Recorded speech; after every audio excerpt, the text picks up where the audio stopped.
오늘은 이 느헤미야 8장 1절로 6절에 나오는 말씀을 가지고 좀 교훈을 얻어보려고 합니다.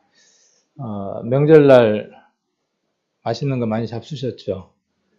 그리고 또 세배도 하시고 덕담도 하시고 그러셨을 겁니다. 근데 우리 집은 가만 보니까 세배를 안 했네요. 지나가다 보니까 그냥 재밌게 놀다가 이제 두 분이 좀 적적하시다고 누나가 그 고양이 새끼 한 마리 사가지고 왔더라고요. 그 고양이 새끼 재롱 보느라고 그냥 15, 16, 17이 어떻게 지나간지 모르게 지나갔어요. 그 동물 하나가 또 그 사람 사이를 또 이렇게 또 교감을 시켜줄 수 있더라고요. 우리도 그렇잖아요. 이제 새로운 자녀가 태어나거나 손주가 태어나거나 그러면 모든 초점이 거기에 이렇게 맺히게 되죠. 그리고 그것이 즐거움이 되죠. 이런 이치들이 가정만 그런 게 아니라 교회도 마찬가지인 것 같아요. 우리 교회 결혼해서 주님하고 결혼해서 시간이 오래됐죠. 그리고 그 사이에 새로운 생명들이 이렇게 새롭게 지속적으로 쭉 태어나면 그 아이들의 울음소리나 또 재롱이나 이런 걸 보면서 우리가 기뻐할 텐데 언젠가부터 우리들이 다른 일들에 이렇게 한눈을 팔게 되고 그 한눈 판 걸로 말미암아 우리들 사이에서 하나님과 우리 사이에서 우리 주님 구원받은 우리 신부와 신랑 되신 예수님 사이에서 새로운 생명이 태어나고 있지 않으니까 무엇으로 기뻐하느냐 하면 고양이로 기뻐하고 또 개로 기뻐하고 물질로 이렇게 기뻐하는 마음들이 혹 우리가 아닌가 하는 생각을 이번 명절 그 고양이 한 마리 데리고 놀면서 한번 해봤어요. 우리는 이런저런 것들 통해서 많은 교훈들을 받게 되잖아요. 말씀을 통해서가 아니라 또 말씀을 통해서뿐만이 아니라 그러면서 올 한 해 우리 교회 가운데에 나와 예수님 사이에서 또 우리와 교회된 신부와 예수님 사이에서 우리 예수님을 똑 빼닮은 그런 새로운 생명들이 올 한 해는 쑥쑥 좀 태어났으면 좋겠다라는 그런 기도를 많이 해봤습니다. 우리 성도님들도 같죠? 대답이 한 템포 그런 각오를 하시면서 한 템포 늦춰서 이렇게 하신 줄로 압니다. 이것은 목사만 해야 될 일도 아니고 앞에 직분자들만 전도사나 뭐 집사나 장로나 이런 사람들만 해야 될 일들이 아니라 여러분 각인들이 해야 될 일들입니다. 반드시 해야 되는 일입니다. 그래서 왜 오늘 이 말씀을 우리가 함께 나누려고 하느냐 하면요. 연관이 있어요. 우리들 살아가는 것과 성경에 돌아가는 것들이 어쩌면 전혀 동떨어져 있지 않고 연관들이 있습니다. 우리나라도 신년이 있고, 그렇죠. 신년, 1월 1일, 신정이 있죠. 그 다음에 2월 며칠이었죠? 2월 16일이었나요? 2월 16일이 무슨 날이었냐면은 구정이었죠. 음력설이었죠. 그래서 우리가 양력설보다 음력설을 훨씬 더 크게 보내죠. 그래서 온 지역에 나눠져 살았던 그 가족들이 모여서 안부도 묻고, 그 다음에 또 큰절을 하면서 뭐라고 이야기를 하죠? 복 많이 받으라고 이렇게 절을 드리고 또 덕담으로 새해 장가도 가고 시집도 가고 열받는다며요. 요즘 그 얘기하면. 요즘 뭐 시집 가라 장가 가라 그러면은 뭐 칼부림이 나고 그런데요. 직장 좋은 데 들어가라 그래도 막 칼부림이 나고 참 이상한 세대가 된 것 같아요. 그래서 그런 얘기를 이렇게 주고받죠. 근데 이런 문화들이나 그다음 우리 또 보름이 언제죠? 보름이죠 뭐. 좀 이번 달 음력으로 있다가 보름이 맞나요? 네, 이번 달이 맞죠. 그럼 그날 그래요. 딱 아시잖아요. 우리 딱 보면 뭘 하냐면은 음력 달력을 딱 보고 양력 달력 계산이 되죠. 그러면서 이날은 보름. 보름은 이제 뭐 하죠? 네, 찰밥하고 그다음 또요. 뭐 이런 여러 가지 뭐 나물들 해가지고 이렇게 이제 먹고 또 그날도 귀하게 이렇게 하루를 보내죠. 우리의 이제 행사들은 뭘 기준으로 돌아가느냐 하면 달을 중심으로 해서 음력을 중심으로 해서 이렇게 움직여집니다. 그러면서 복 많이 받으라고 이렇게 이야기를 하죠. 이스라엘 사람들은 어떻게 한 해의 시작이 되고 어떤 얘기를 주고받고 어떤 음식을 먹을까요? 안 궁금하죠. 저도 안 궁금했어요. 예전에는 안 궁금했어요. 그런데 점점 성경을 읽으면서 이 사람들은 우리하고 문화가 다르고 생활 풍습이 틀릴 텐데 어떻게 새해를 보내고 어떻게 덕담들을 주고받을까? 그리고 그것은 어디에서 유래를 했을까? 이런 궁금한 것들이 생기기 시작을 하더라고요. 그리고 그들은 지금도 그런 생활들을 하고 있을까? 성경에서 기록된 것은 이미 수천 년 전에 기록이 됐는데 그것들을 그대로 지키고 있을까? 이런 의문점들이 좀 들더라고요. 성경을 살펴보니까 그런 흔적들 우리가 찾아볼 수 있더라고요. 그래서 우리는 복 많이 받아라 그렇게 이야기하잖아요. 새해 복 많이 받으세요. 그다음 복 많이 받아라 이렇게 이야기를 하고 그 복 안에다가 모든 것들을 다 집어넣어서 이렇게 주고받고 하죠. 이스라엘 사람들은 어떻게 인사를 하느냐 하면 새해가 되면 이렇게 인사를 합니다. 인사가 좀 길죠. 인사가 참 길어요. 근데 이 말을 줄이면 뭐냐 하면 복 많이 받아라. 그냥 줄이면 뭐냐면 복 많이 받아라. 그 말은 조금 있다가 히브리어로 한번 우리가 들어보기로 하고요. 그래서 일단은 그 말을 우리말로 바꾸면은 복 많이 받아라. 영어로도 뭐 복 많이 받아라를 바꾸면 뭘로 바꾸죠? 새해 복 많이 받아라. 해피가 뉴 이어예요? 그렇죠? 네. 뭐 우리가 그런 기본적인 인사 정도는 알잖아요. 그러니까 행복한 새해가 되세요. 뭐 이런 얘기잖아요. 우리말로 바꾸면은. 근데 그런 것들이 다 유사하다는 거죠. 비슷비슷하다는 거예요. 그래서 이 말을 딱 줄이면 복 많이 받으세요라는 얘기죠. 아까 우리 사회자께서 그런 얘기를 했지만 우리는 이미 복을 다 받은 사람들이죠. 그래서 우리가 가족들끼리 만나면은 참 우리가 이렇게 귀한 복을 받아서 너무나 감사해. 혹 가족 가운데 구원받지 못한 식구들이 있으면 네가 사회에서 또 여러 일들을 하는데 그 가운데에서 그 일들도 잘 되기를 원한다. 라고 우리가 이야기를 하고 그렇게 이야기하면서 정말 그 가운데에서 하나님을 만나야만 그것이 최고의 복이다. 라고 이렇게 덕담을 해준다면 더 좋겠죠. 그것이 이루어진다면 얼마나 좋겠어요. 이스라엘 사람들은 그런 마음을 담아서 이렇게 내 이름이 생명책에 기록되고 인봉되기를 원한다라고 이렇게 덕담을 합니다. 그럼 이스라엘의 새해는 언제가 되겠어요? 답을 다 알려드린다 그랬어요. 7월 1일이에요. 그럼 이 7월 1일이 우리 달력의 7월 1일은 아니겠죠. 근데 그런 것들이 좀 어려움이 있는 거죠. 성경을 볼 때 이제 어떤 어려움들이 있냐 하면 그들의 문화와 날짜나 이런 것들이 우리가 보는 것과 좀 다르기 때문에 그것들이 조금 어려울 뿐이에요. 그런 것들만 우리가 이해를 하면 성경을 이해하는데 많은 도움이 되겠죠.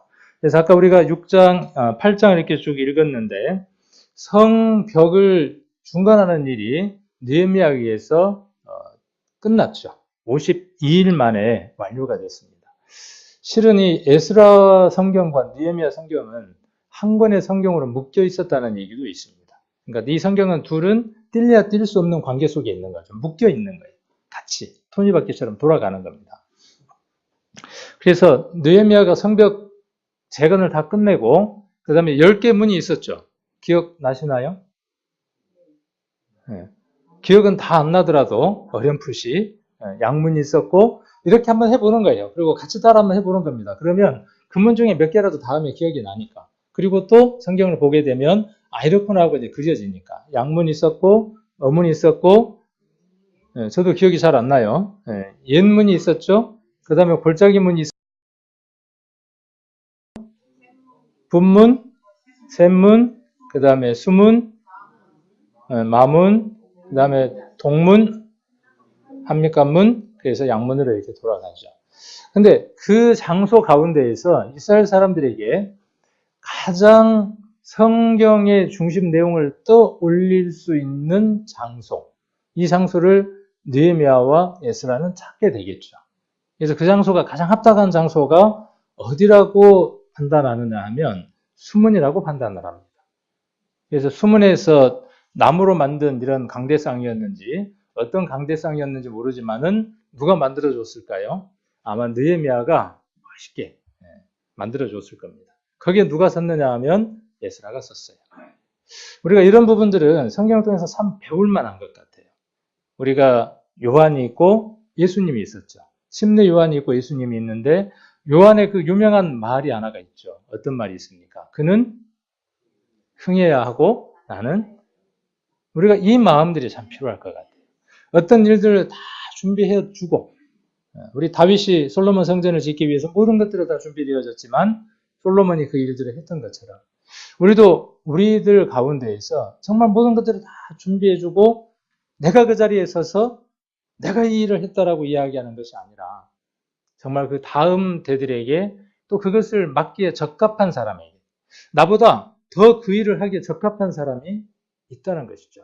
그 일을 해야 하는 사람이 있다는 것이에요. 더 전문가와 더 그 일을 잘 하나님 앞에 섬기고 하는 사람이 있습니다. 그 사람에게 무엇을 할 수 있는 사람? 자리를 내어줄 수 있는 사람. 우리는 이 느헤미야 성경을 통해서요, 이 느헤미야의 그런 넓은 리더십도 함께 살펴볼 수 있습니다. 그래서 학사 에스라에게 그 자리를 넘겨주고 학사 에스라가 율법책을 펴죠. 어디에서 펴느냐 하면 그 의미가 탁 맞아 떨어지는 장소, 수문이라고 하는 곳에서. 그리고 그것도 아무 날짜가 아닌 어느 날이냐 하면 정확하게 7월 1일에. 왜 이렇게 정확하게 맞물려 돌아가듯이 성경 속에 이렇게 기록했어야만 하는가 하는 것들을 우리가 살펴볼 수 있죠. 자, 그래서 모세 율법책을 가지고 오기를 청했어요. 가지고 왔겠죠. 그래서 2절에 보시면 7월 1일에 제사장 예스라가 율법책을 가지고 남자 여자 무릇 알아들을 만한 회중 앞에 이르러. 남자 여자니까 다 포함되는 거죠. 그런데 말씀을 율법책을 들을 수 있는 수준의 한계를 어디에다가 정해둔가 우리가 볼 수 있습니까? 우리는 이런 것을 교회 가운데에서 그대로 차용하거나 적용할 수 있습니다. 충분히 지혜들을 얻을 수 있습니다. 대예배 때에 우리가 드리는 이 예배 때에 11시부터 10시 30분, 40분부터 시작이 되죠. 이 예배에 참석할 수 있는 대상이 어디까지냐? 라고 이렇게 한계를 그을 수 있는 것을 성경적인 어떤 근거를 찾아보자 라고 한다면 우리는 여기서 충분히 그 근거를 찾을 수 있을 것이라는 것이죠. 자, 그래서 어떤 대상이면 된다는 겁니까? 알아들을 만한 회중이면 되는 겁니다. 알아들을 만한. 알아들을 만한 정도면 어느 정도겠어요? 참 기준이 애매모호하죠. 참 기준이 애매모호하지만 제가 봤을 때는 아주 어린 아이들도요, 충분히 알아듣습니다. 그리고 그때 더 깊이 그 내용들이 그 아이들에게 남겨져 있습니다. 나이가 들어서 이것을 듣는 것보다는. 그래서 우리가 주일날 교회학교도 있고 하지만 그 교회학교에서는 그 아이들이 들을 수 있는 수준에 맞춰서 특화해서 우리가 교재를 나눠주고 그리고 그것이 끝나고 나면 집으로 돌려보내거나 집으로 가는 것이 아니라 조금 더 힘들지만 이곳에서 알아들을 만한 아이들까지 함께 말씀을 듣는 겁니다. 온 회중이 되는 겁니다. 3절에는 다시 한 번 더 반복을 하죠. 수문 앞 광장에서 언제부터요? 새벽부터 언제까지요? 딱 우리 교회 예배 스타일이네. 딱 우리 스타일이구만. 새벽부터 시작해서 정오까지 딱 예배가 끝나잖아요. 우리 교회가요. 어떻게 이렇게 알고 우리가 했는지 모르겠어요. 광명교회만의 특화된 아주 좋은 점이 있더라고요. 우리가 매일 새벽 기도를 하면 더 좋겠지만은 건강에도 더 좋다고 합니다. 그렇게 하는 것이. 그런데 우리가 주일날 하루만큼은 새벽에 와서 여름에는 아침이지만 겨울에는 한 새벽이 되더라고요. 새벽에 와서 오전까지. 그래서 누구까지? 남자, 여자, 무릇 알아들을 만한 자 앞에서 읽음에 뭇 백성이 그 율법책에 귀를 기울였는데 이렇게 말씀하고 계시죠. 자, 그래서 귀를 기울여서 알아들을 수 있는 대상이면 말씀을 듣는 데에 모두가 다 참석할 수 있는 겁니다. 또 참석해야만 한다라고 이야기할 수 있습니다. 자, 그리고 5절을 보시면 학사 에스라가 모든 백성 위에 서서 저희 목전에 책을 펴니 책을 펼 때에 모든 백성이 일어섭니다. 하나님의 말씀을 앉아서 이 세상에서 가장 편한 자세로 앉아서 들을 수 없다는 것이죠. 이들에게 성경책이 있었을까요? 지난번 우리 수요일날 예배에 참석하셨던 분들은 그 성경책이 언제 한 권의 책이 돼서 우리에게 오게 됐는가에 대한 흐름을 한번 들으셨을 겁니다. 이 성경책 우리에게는 아무것도 아니지만요. 이것이 우리에게 처음 오기까지 얼마나 긴 세월들이 필요했는지 모르죠. 이 당시에는 없죠. 누구만요. 앞에만 있는 겁니다. 그 성경을 읽을 때에 그 에스라를 통해서 들려오는 목소리를 그들은 마치 누구의 음성으로 듣느냐 하면 하나님과 음성과 동일시해서 듣는 겁니다. 그만큼 귀하게 여겼다는 거죠. 우리는, 저와 여러분은 성경을 대할 때 어떻습니까? 성경을 대할 때 말씀 말고 이 책, 여기 종이로 되어 있는 이 책, 이것도 우리 대하는 태도를 다시 한번 생각을 해봐야 돼요.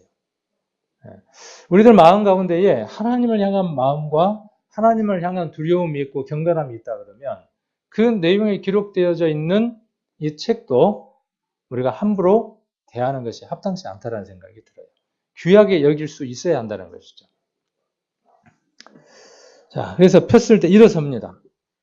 우리도 한번 그래 볼까요? 제가 이제 성경책을 이렇게 갖고 올라왔어요. 이렇게 읽으면 딱 펴면은 동시에 어떻게 해야 되겠어요? 전부 다 일어서야 되겠네요. 그래서 지금은 이러한 간절함들이 없다는 거예요. 이러한 간절함들이 없으니까 무엇이 없느냐 하면 감동이 없습니다. 감동이 없으니까 무엇이 없느냐 하면 삶에 하나님의 모습들이 드러나지 않습니다. 세상에서 가장 편한 자세로 릴렉스하게 어제 저녁에 봤던 드라마, 영화 아직도 머릿속에 그대로 남겨져 있는 상태에서, 그런 상태에서 말씀을 듣습니다. 앞에서부터 차근차근 들어나가야 될 텐데 몸이 피곤하니까, 날이 지근하니까 중간부터 듣는 겁니다. 아니면 중간중간 빼서 듣는 거예요. 그러니까 감동이 생기는 게 아니라 뭐가 생겨요? 감정이 생겨요. 아, 저건 놔두고 하는 얘기네? 내가 어제 성경책을 탁 던졌는데 날 두고 하는 얘기네? 감동을 받는 것이 우리가 예배를 드리는 가장 큰 목적입니다. 우리가 개인의 예배를 통해서 성경을 통해서 무엇을 받느냐 하면, 성경은 어떻게 쓰여진 책이냐 하면 하나님의 감동을 받아서 기록된 책입니다. 그럼 성경을 읽으면 당연히 뭘 받겠습니까? 감동을 받아야 맞는 것이죠. 근데 성경을 읽어도 감동이 없어요. 그러면 성경이 잘못되어 있든지 그럴 리는 없죠? 그럼 누가 잘못되어 있는 겁니까? 내가 잘못되어 있는 것이죠. 내가 잘못되어 있다는 사실을 발견하지 못하는 그 상태가 어떤 상태냐 하면 화인 맞은 상태예요. 가장 위험한 상태입니다. 성도가 말씀을 읽으면서 이 말씀이 내게 감동으로 들어오는 시간이 없다면 화인 맞고 뭉둥병 걸린 상태입니다. 마음이 다른 곳에 가 있는 것입니다. 이것을 회복시키지 않으면 희망이 없습니다. 여러분도 희망이 없고 저도 희망이 없고, 그러면 이 교회는 함께 희망이 없는 겁니다. 그리고 그 감동의 소리들은 구역 모임에서, 가정에서 성도들이 만날 때마다 주고받을 수밖에 없어요.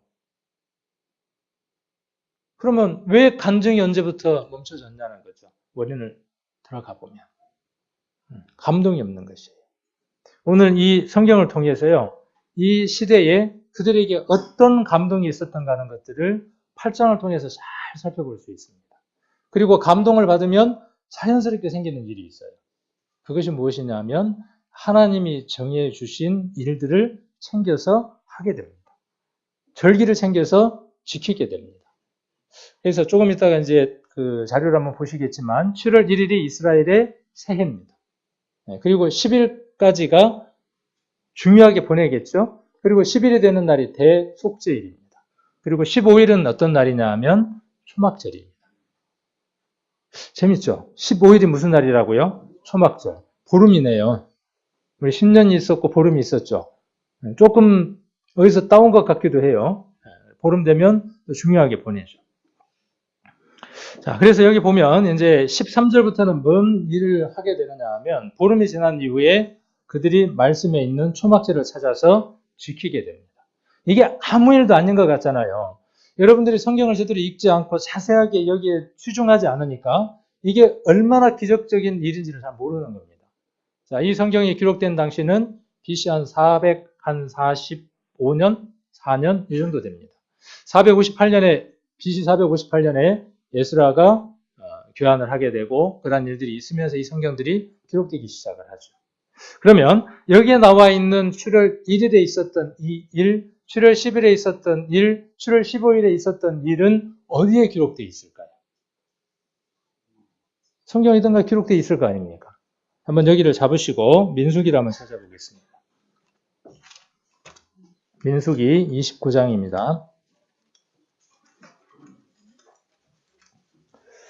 1847년경에, BC 1847년경에, 지난번에 우리 성경 공부 따로 하시는 분들은 아실 텐데, 1847년에 애굽으로 들어가죠.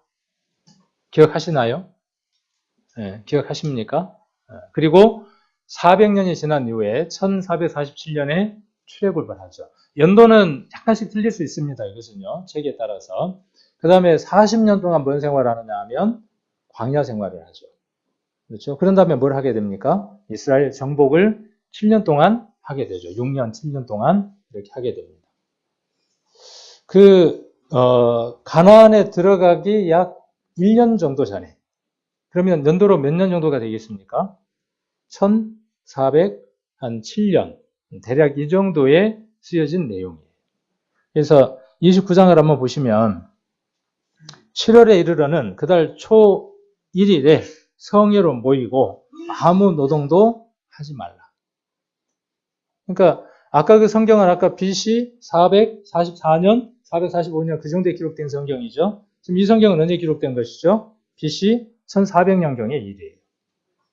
기록된 게 아니라 일입니다.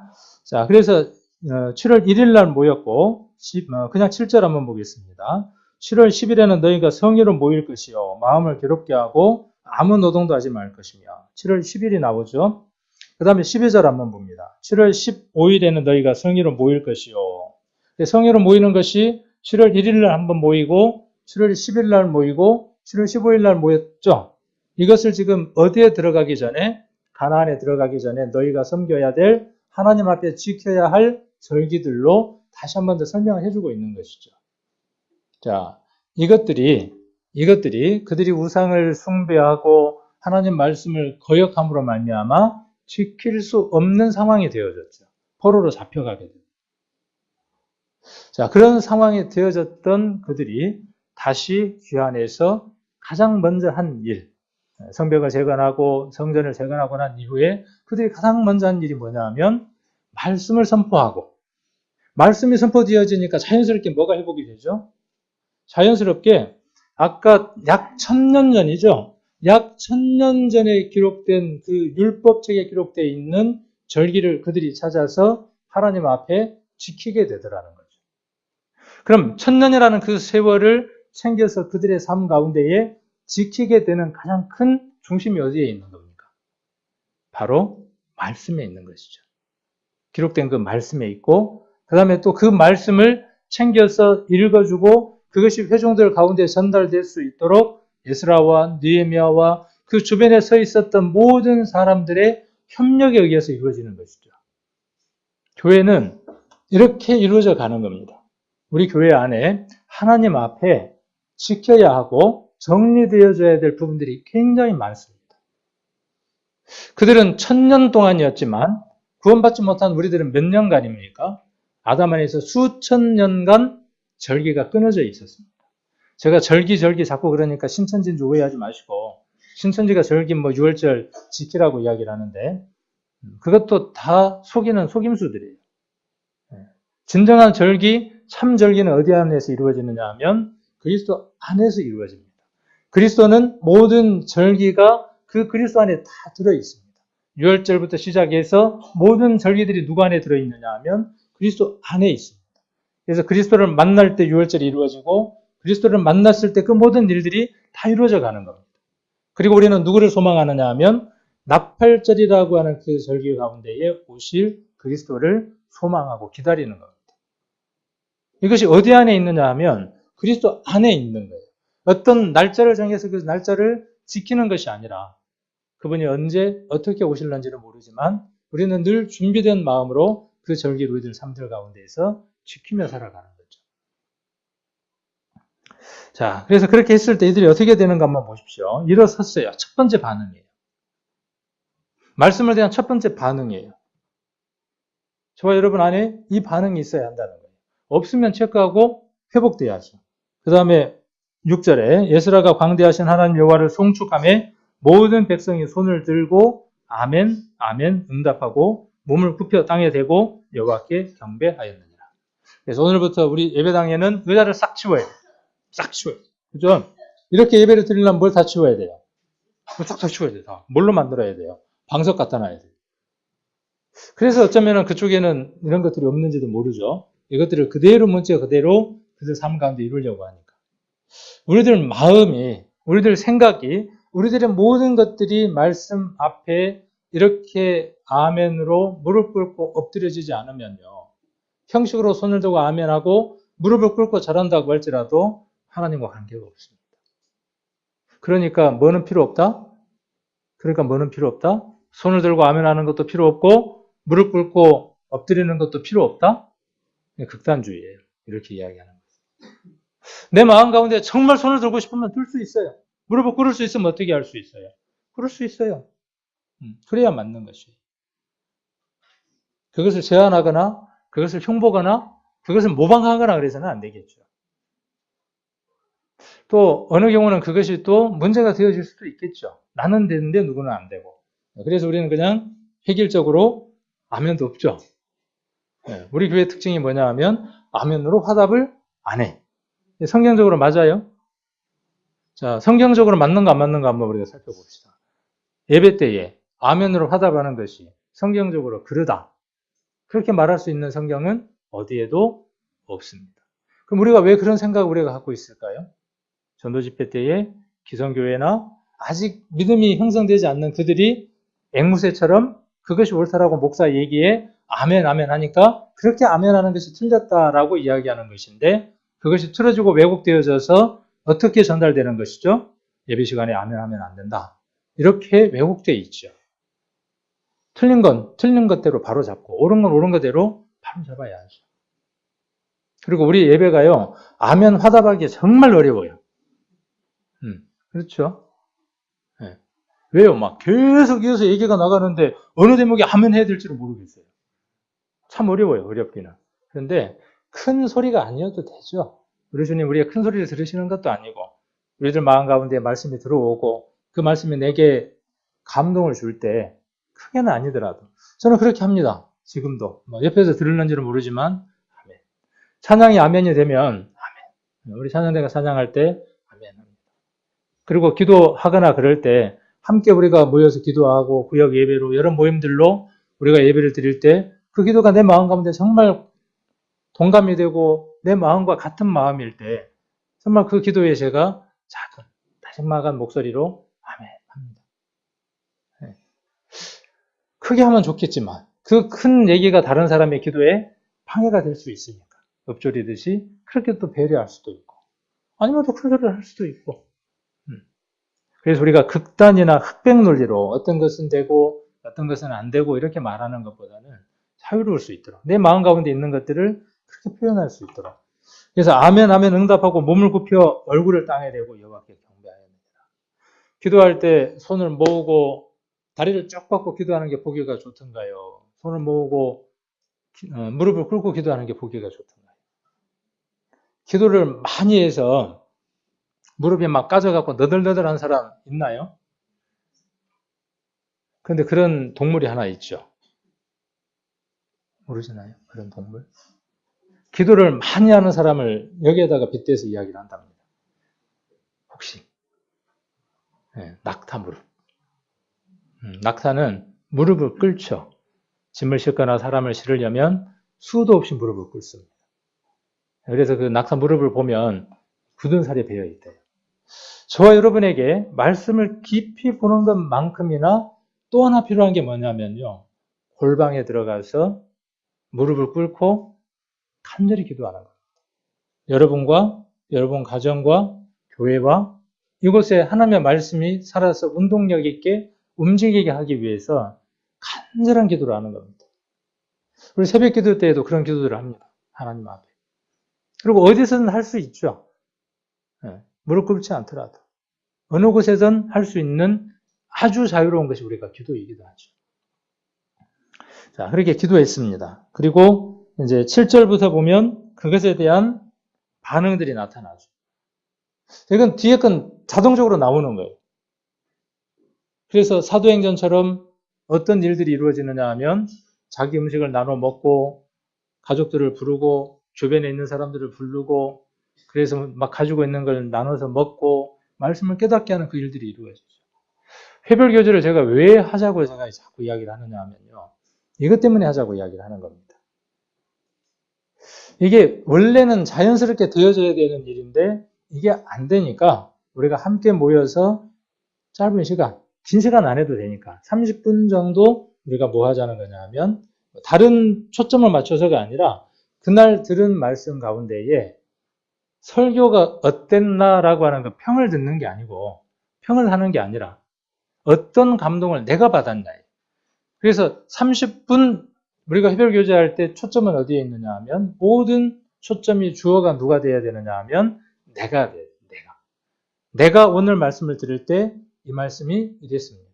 내가 오늘 이 말씀을 들을 때 이해가 잘 안 됐는데 이해가 되시면 설명 좀 해주세요. 그 시간이 30분이면 충분하지 않겠습니까? 각각 회별로. 그러니까 그거 하자는 거예요. 다른 거 하자는 게 아니라. 그러면 뭔 일들이 일어난다는 거죠. 그러면 복음 전하려고 하는 마음도 생기고요. 내 것으로 여기지 않고 나눠주려고 하는 마음도 거기에서 온다는 겁니다. 말씀을 깨달을 때. 이게 안 되면 맹성한 거예요. 교회 오면은. 세상 말로 재미도 없어요. 교회 오면. 그냥 뭘로 오느냐 하면 습관적으로 교회에 오는 겁니다. 그리고 책임감으로 오는 겁니다. 나쁘나요? 습관적으로 책임감으로 교회에 온 건 나쁜 겁니까? 저는 그렇게 생각하지 않습니다. 감사드립니다. 거기에도 정말 감사를 드립니다. 그것이 이런 말씀들을 들으면서 마음들 가운데 감동이 될 때 이제는 무엇이 되어지느냐 하면 의무감이 아니라 기쁨으로 재미로 바뀌기 때문에 그렇습니다. 신앙은 늘 기쁨과 재미만으로 되어지는 것은 아니기 때문에 그렇습니다. 그리고 내가 힘이 빠질 때가 있을 수 있기 때문에 내가 보충을 하는 겁니다. 이렇게.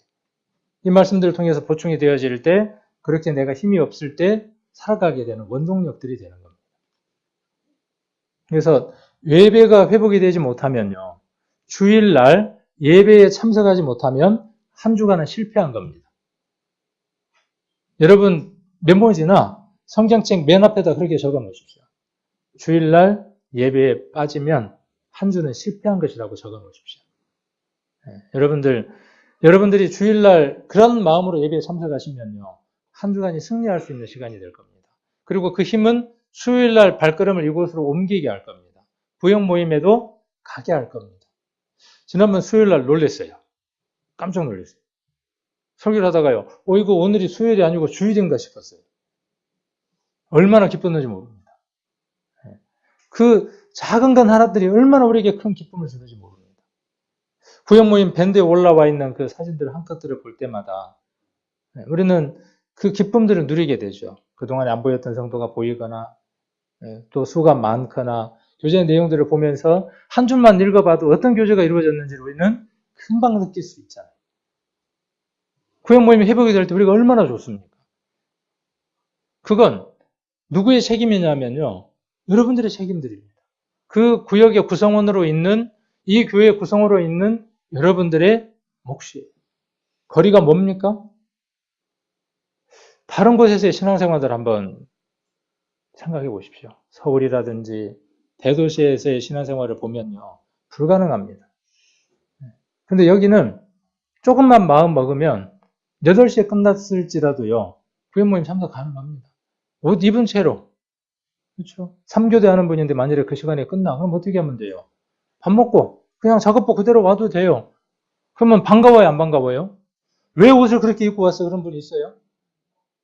눈이 막, 제가 간혹 그런 분들이 있어요. 눈이 충혈돼갖고 밤새도록 일을 하고, 눈이 뻘개갖고 수염은 막 덥수룩하게 길고 작업복 차림으로 오는 분들이 있어요. 어떻게 이렇게 하고 교회로 올까? 그 마음이 들던가요? 반갑던가요? 얼마나 반가운지 모릅니다. 그런 것 하나하나가 저와 여러분의 관계를 회복시킬 수 있고, 이 교회를 즐겁게 만들어줄 수 있습니다. 행복하게 만들어줄 수 있습니다. 그건 누구에게 달렸냐 하면, 여러분 개인에게 달렸습니다. 누가 하면이 아니라 여러분들이 하셔야 되는 일입니다.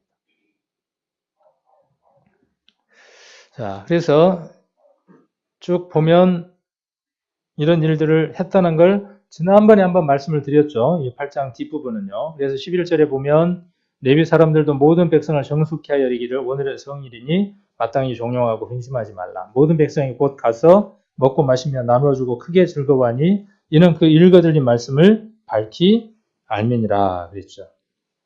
그래서 그들이 회복되어지죠. 자, 이 일을 언제 했느냐 하면 언제 했죠 아까? 여기 7월 1일에 했죠. 자, 그래서 이스라엘의 달력을 한번 보려고 합니다. 지난번 수요일 날은 한번 이 달력을 봤던 적이 있습니다. 그래서 이스라엘의 달력은 우리는 뭐 양력, 음력 이렇게 크게 나누는데 이스라엘은 종교력과 유대인 음력과 그 다음에 민간력과 지금 우리가 보는 태양력 이렇게 달력이 몇 가지죠? 4가지나 되네요. 네 가지가 있어요. 그러니까 우리는 그냥 음력 그러면은 양력 며칠에 해당하는 데만 계산하면 되겠죠. 근데 얘들은 이 날이 뭐에 해당하는가를 보려면 이렇게 복잡하겠죠, 좀. 그래서 이스라엘 달력을 다음엔 우리 한번 주문해 갖고 집에다 걸어 놓을까 그 생각도 합니다.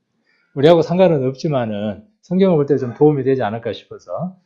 그래서 1월을 종교력의 1월이 종교력. 이 종교력이라는 거 이렇게 생각을 하시면 됩니다. 하나님에 의해서 제정된 해예요. 하나님에 의해서 제정된 해입니다. 그러니까 원래 이스라엘의 원래 달은 7월 달이었겠죠. 원래는 민간인들이 지냈던 그 달력은 7월이었는데 그 7월을 하나님이 뭘로 바꾸시느냐 하면 1월로 바꿉니다. 그래서 이것은 어디에서 유래가 되느냐 하면 출애굽의 유래가 되는 것이죠. 이스라엘 사람들이 출애굽했던 그 연도를 이스라엘의 새해 첫날로 바꾸신 겁니다. 그래서 이것이 1월이 되고 아비브월, 니산월이 됩니다. 그래서 뭐 지난번에 이제 우기, 건기 이런 것도 한번 배웠는데 오늘은 시간이 부족하니까 패스하고요. 그래서 1월 달에 종교력 1월 달에 있는 절기가 6월절이라고 하는 절기가 있습니다. 그래서 출애굽기 12장에 근거한 이스라엘의 아주 중요한 달력이 되는 거죠. 그러니까 하나님과 연관해서는 이 해가 새해 첫날이 되는 거죠. 아주 중요한 날이죠. 여러분들에게도 새해가 있습니까? 없습니까? 우리나라는 2018년, 예수님 태어난 날도 2018년.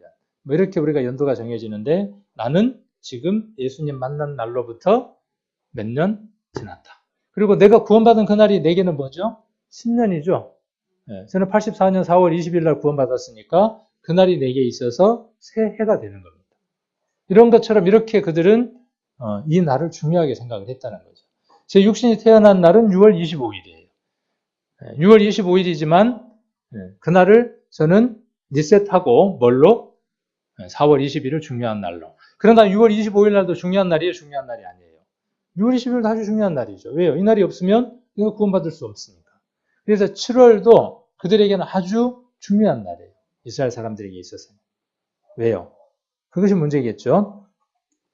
자, 그리고 3월 달에가 뭐가 들어있냐 하면 오순절이 들어있습니다. 그래서 6월절은 14일부터 1월 14일부터 21일까지가 6월절이고 오순절은 3월 6일. 우리가 이야기하는 양력이 아니에요. 자, 정리가 잘 돼야 되겠죠. 우리가 이야기하는 양력이 아니라 이스라엘 사람들이 이야기하는 달력으로. 자, 그리고 7월은 티슈리월. 티슈가 아니고 티슈리월. 그래서 7월입니다. 근데 재밌는 건 여기는 1월이 됐고 민간력으로 7월이 됐죠. 그렇죠? 1월, 7월 이렇게 되어 있습니다. 여기가 7월, 종교력 7월, 그리고 여기가 1월이 됐죠. 그러면 아까 느헤미야에서 7월 1일이라고 이야기할 때 7월은 여기에 7월이겠습니까? 여기에 7월달이겠습니까? 요건 이제 같은 이름이니까 여기에 7월달이겠습니까? 자, 여기 종교력의 7월달을 이야기를 하는 겁니다. 느헤미야 1장을 한번 읽어보겠습니다. 1장.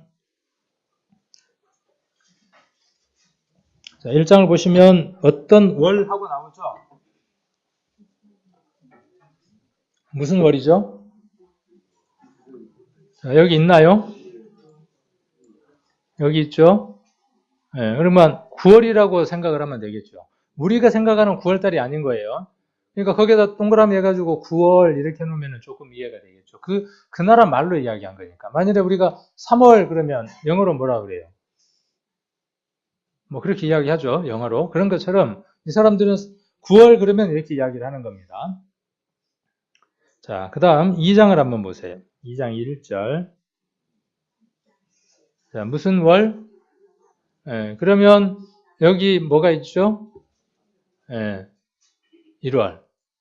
그러니까 우리가 지금 성경을 읽을 때 중요한 것들이 뭐냐 하면 이런 지명이라든지 인명이라든지 이런 것들이 굉장히 중요한데 그래야 그 대지를 잘 잡아서 읽어갈 거 아닙니까? 근데 그냥 이런 월이 나오면 어떻게 해요? 이거 어려운 걸 공부 알아야 된다냐면 몰라도 되지. 몰라도 돼요. 뭐 대충 감을 잡으면 되니까. 그러나 알면 좀 어떨까요? 알면 좀 더 입체적으로 성경을 볼 수 있겠죠. 그래서 어렵지만 모르는 얘기를 자꾸 하려고 하는 겁니다. 아는 얘기보다는. 자, 그래서 이렇게 니산월은 우리가 뭐라는 걸 알 수 있죠? 1월이라는 것을 알 수 있습니다. 좀 더 넘어가서 자, 그러니까 이건 뭐냐면 지금 제가 이걸 찾는 이유가 뭐냐면 정확하게 뭐에 의해서 다 성경을 기록했다는 것이죠. 이렇게 연도에 의해서 월에 의해서 정확하게 성경을 기록했다는 것이에요. 대충 기록한 게 아니라. 그 다음 6장을 한번 봅니다. 6장 15절입니다. 자, 그러니까 아까 9월이었죠? 넉 달이 지났죠? 1장에서 2장 넘어가는 사이에는 몇 달이 지난 거죠? 넉 달이 지난 겁니다. 그렇죠? 네. 정리를 하실 수 있겠나요? 아까 어떤 달이었죠? 9월 달이었어요. 네. 그 다음에 어디였죠? 1월 달이었어요. 그러니까 몇 달이 지났죠? 넉 달이 지났어요. 그 다음에 6장 15절 한번 봅니다. 자, 성 역사가 52일 만에 엘룰월 25일에 끝나매 날짜까지 정확하게 기록을 하고 있죠. BC 1440한 4년 정도 되는데도 이렇게 명확하게 날짜까지 기록을 하고 있습니다. 그러면 이 엘룰월은 몇 월 달이죠? 6월 달이 되죠. 그러면 이 날이 며칠이라는 걸 알 수 있죠? 아, 내 생일이구나. 제 생일이 6월 25일인데 성삭기를 다 그친 날이 52일 만에 그친 날이 내 생일이구나 그러고 제가 아는 거예요. 6월 25일 날 이렇게 성삭기가 그쳤더라 이렇게 이야기를 하고 있습니다. 그래서 이런 달력들을 좀 볼 필요가 있어서 이야기해 드리는 겁니다. 그 다음에 7월이죠. 자, 여기서 종교력으로는 7월이지만 민간력으로는 1월이 됐어요.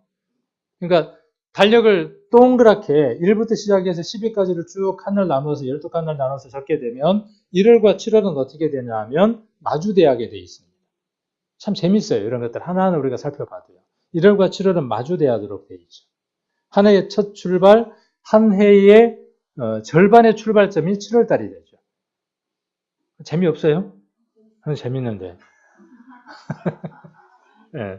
자, 그래서 이해가 안 되면은 이런 것들을 다음에 어떻게 하자는 거죠? 해별교주에서 이해가 되신 분들이 이해를 시켜드리자는 거죠. 그러면 어떻게 되겠죠? 평균이 될 거 아니에요. 이해 못하고 넘어가면요. 그건 이제 이해 못하고 계속 넘어가 버리는 거예요. 자, 그래서 1월, 민간력 1월이 되고 종교력 7월 1일이 될 때 날팔절이 있고 대속제일이 있고 초막절이 있습니다. 레위기 23장에 기록되어 있는 그것을 이스라엘 사람이 가나안 땅에 들어가기 이전에 민수기에서 다시 한 번 더 반복해서 이야기하고 있는 것을 아까 민수기 29장에서 살펴볼 수 있었죠. 레위기 23장에 있는 내용을. 자, 그 다음에 이건 이제 뭐 좀 더 확대를 해 놓은 거고요. 아까 확대해서 봤으니까. 자, 이 달력입니다. 12칸으로 나눴죠. 12칸을 나눠서 보니까 여기가 1월이 됐죠. 여기가 1월인데 이 1월은 무엇에 대한 1월이겠죠? 종교력? 종교력 1월이 되는 거죠. 자, 그리고 여기 1월 1일, 10일 이렇게 해서 쭉 뭐가 있냐면 6월절이 있고 6월절 양을 잡는 날이 있고 이렇게 줄되어 있는 게 있죠. 이 날이 굉장히 이스라엘 사람들에게는 중요한 날이겠죠. 그러니까 새해를 만들어준 날이니까 하나님이. 자, 그렇게 해서 여기 민간력 7월 달에 오면 이 날을 뭘로 지금 삼았냐 하면 잘 보이시나요? 여기 보면 밑에 보면 신년, 나팔절 이렇게 두었습니다. 그리고 10일이 되면 속죄일, 15일이 되면 초막절. 그래서 22일, 여덟째 날, 장막절 여덟째 날이 됩니다. 그래서 이스라엘의 절기는 뭘 따라서 있느냐 하면, 우리나라 절기도 다 뭘 따라 있죠? 곡식을 거두는 것과 다 연관이 있죠. 그렇죠? 비가 오는 것하고 연관이 있고, 이스라엘도 마찬가지로 나눠져 있습니다. 우리나라하고 문화하고 좀 다르긴 하지만, 그래서 거기는 건기와 우기라고 하는 게 있고요. 비가 이른 비가 있고 늦은 비가 이렇게 내리게 됩니다. 자세히 들은 분들은 수요일 날 들으셨으니까 이해 못하는 분들에게 조금 설명을 해드리면 되고, 자, 이렇게 해서 넘어가고요. 자, 그래서 이날은 7월 1일은 양각 나팔을 부는 날입니다. 양각 나팔은 어떻게 생겼는가 이따가 한번 보도록 하고요. 그리고 이날은 유대인들의 신년입니다. 이스라엘이 가장 큰 절기 세례로 삼는 건 양력일까요? 음력일까요? 이렇게 우리가 물어볼 수 있겠죠. 대한민국은 양력을 셉니까? 음력을 셉니까? 이렇게 묻는 것처럼 우리는 음력을 세는 집도 있고 양력을 세는 집도 있고, 이스라엘은 6월절을 1월 1일로 삼아서 크게 지낼까요? 여기 지금 나팔절을 가장 크게 기념해서 보낼까요? 답은 제가 알려드렸으니까 이날이에요, 이날. 이날이 10년이에요. 근데 참 이상하죠. 왜 6월절을, 우리 같으면 6월절이 중심이 돼야 될 것 같은데. 그들에게 7월 1일은요, 천지가 창조된 날로 보는 겁니다. 하나님이 사람을 만드시고 모든 것들이 출발된 날을 7월 1일로 보는 겁니다. 그런데 그 인간이 죄를 범하여서 하나님을 떠났어요. 그 떠난 인간이 하나님하고 관계를 회복시키기 위해서 니산월에 하나님이 그것을 회복해 주셨어요. 서로 대칭으로 마주보고 있죠. 자, 그리고 그날은 심판이 결정되는 날이기도 해요. 그래서 10일 날 무엇이 이루어지느냐 하면 대속죄일이라고 하는 게 있고 죄에 대한 심판이 있게 됩니다. 자, 그리고 회상하는 날입니다. 하나님이 그들에게 어떤 일들을 베풀어 주셨는가 하는 것들을 회상하고 기억하는 날인데, 특별히 누구에 관한 이야기를 하느냐 하면 이삭에 관한 얘기를 합니다. 이삭이 번제단에서 불살라졌으면 이스라엘은 어떻게 됐겠어요? 그럴 일은 없지만 만약 그렇게 됐다면요, 이스라엘의 조건은 거기서 끝나버리고 말죠. 그래서 여기에서 뭘 회상하느냐 하면 이삭에 대한 얘기를 들으면서 아브라함의 하나님과 이삭의 하나님을 찬양하고 경배드리는 일들을 언제 하느냐 하면, 우리는 1월 1일 날 모여가지고 고양이 갖고 놀았는데 여기는 7월 1일 날 모여가지고 뭐 한다고요? 이것들에 대한 이야기를 나누는 거예요. 자, 그러면서 뭐라고 인사를 할까요? 그런 것도 좀 궁금하죠. 자, 그래서 유대인은 7월 첫날에 인류를 창조하셨다고 믿고 기념하는 날이 7월 1일입니다.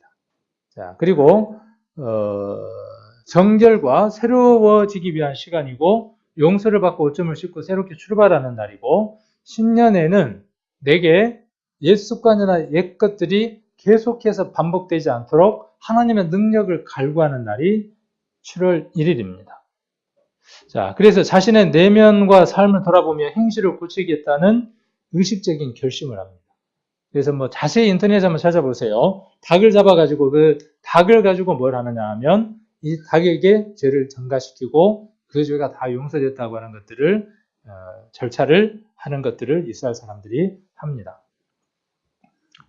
자, 그리고 이날은 어떤 인사를 하느냐 하면 아까 우리가 봤던 것처럼 내 이름이 생명책에 기록되고 인봉되기를 원한다, 이렇게 기도하는 겁니다. 줄이면 뭐냐 하면 복받아라. 생명책에 이름이 기록되고 인봉되기를 원한다는 인사를 나누고, 이날은 생명과 죽음, 의와 죄의 선택이며 회개하는 자들은 생명책에 그들의 이름이 새겨지게 되고 그것을 인해서 한 해가 약속받을 것이라고 생각을 합니다. 그러니까 그 나팔이 불 때 뭘 선택을 해야 된다고요? 하나님의 것과 세상 것을 선택해야 하는 것이죠. 내가 누구를 선택하고 어떻게 살아가는가를 다시 한번 점검하는 날이 언제냐 하면 7월 1일입니다. 그 삶에 대한 결과를 언제 결정짓느냐 하면 10일 날 결정이 짓는 겁니다. 그리고 10일 날 어떻게 되느냐 하면 실링, 봉해버려요. 우리 포도주라든가 이런 거 담으면 그 위에다가 어떻게 하죠? 딱 봉인을 하죠. 완전히 숙성돼서 먹을 때까지 위로 올라오지 못하게 봉인을 합니다. 그 봉인한다, 그 말들을 이스라엘 사람들이 사용을 하는 겁니다. 그래서 이날에 이날 이름들이 생명책에 기록되고 10일 후에 있을 욤 키푸르, 이 대속죄일입니다. 10일. 그때 책이 인봉되고 봉해지는 거죠. 10일간은 두려움으로 있는 거죠. 그 이름이 생명책에 기록되어져서 도말되지 않도록 10일 동안 어떻게 하는 겁니까? 얼마나 간절한 마음으로 살아가겠습니까? 그래서 뭐 그들 풍습 중에는 물에 가서 몸을 씻는 것들도 하고 여러 가지 씻는 행사들을 하게 됩니다. 자, 그래서 회상의 날로서 로시 하샤나, 발음이 잘 안 되는데 이걸 우리말로 바꾸면, 한문으로 바꾸면 연두예요. 연두. 조미료 이름 연두 말고요. 1년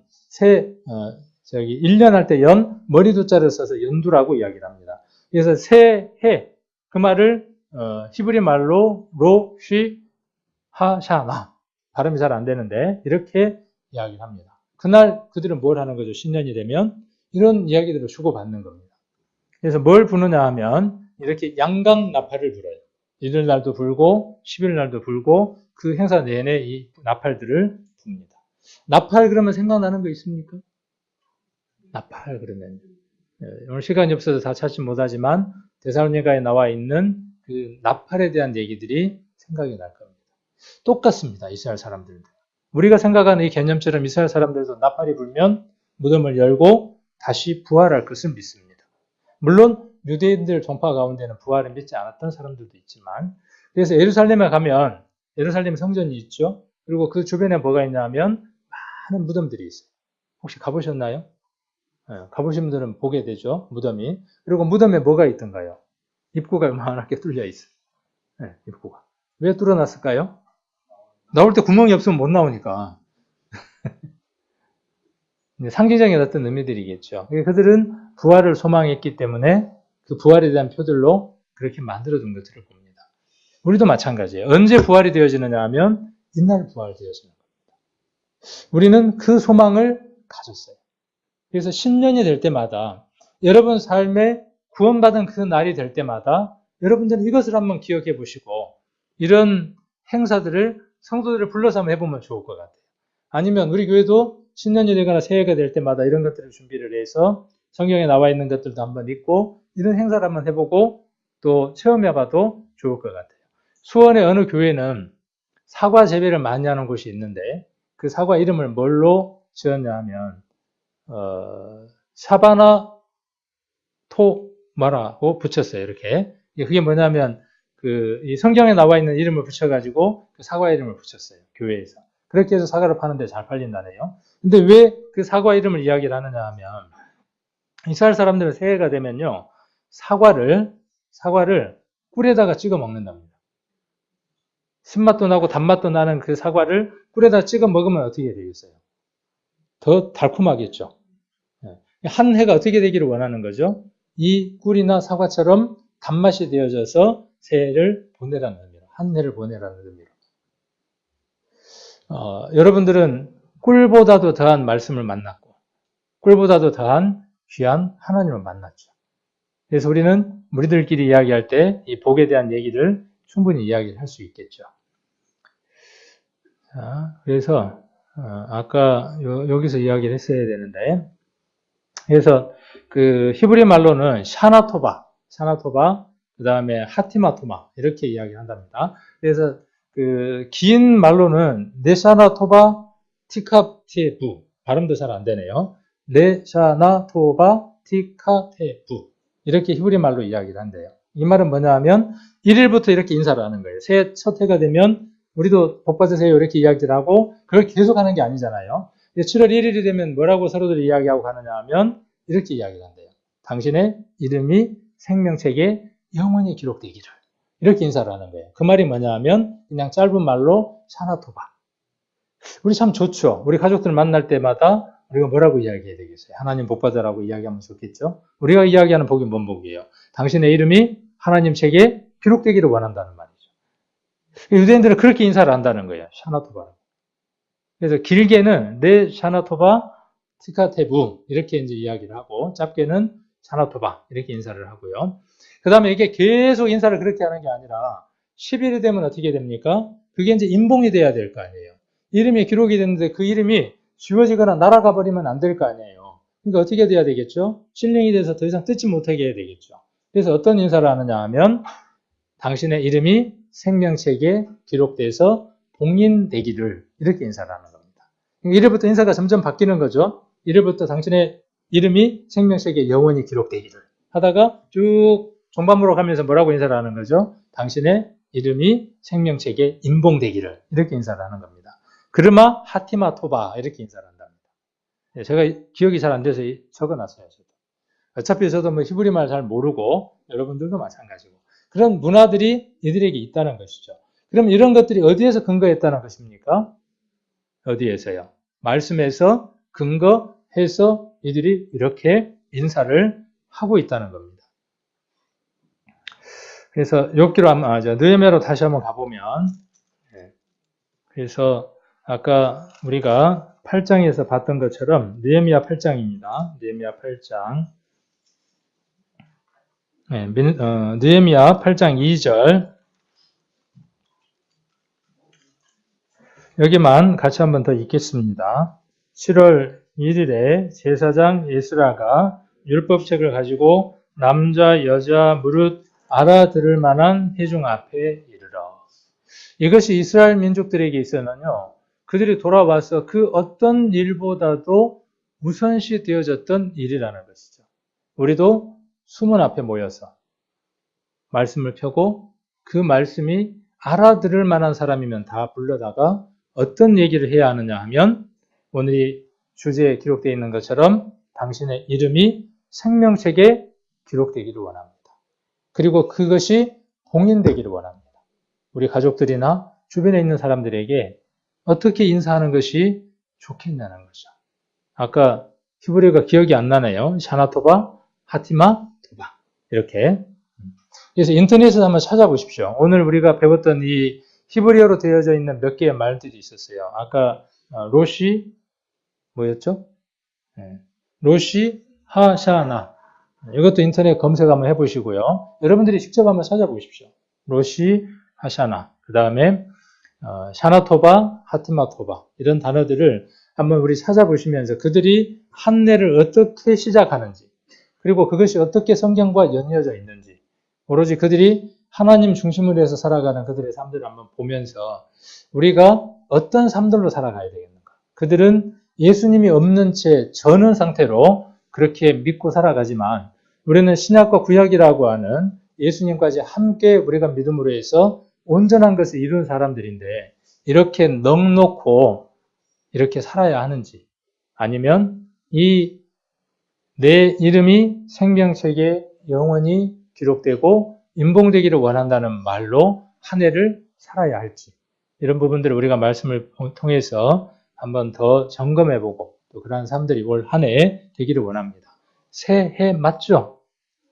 우리도 새해 맞습니다. 며칠 지났습니까? 네, 새해입니다.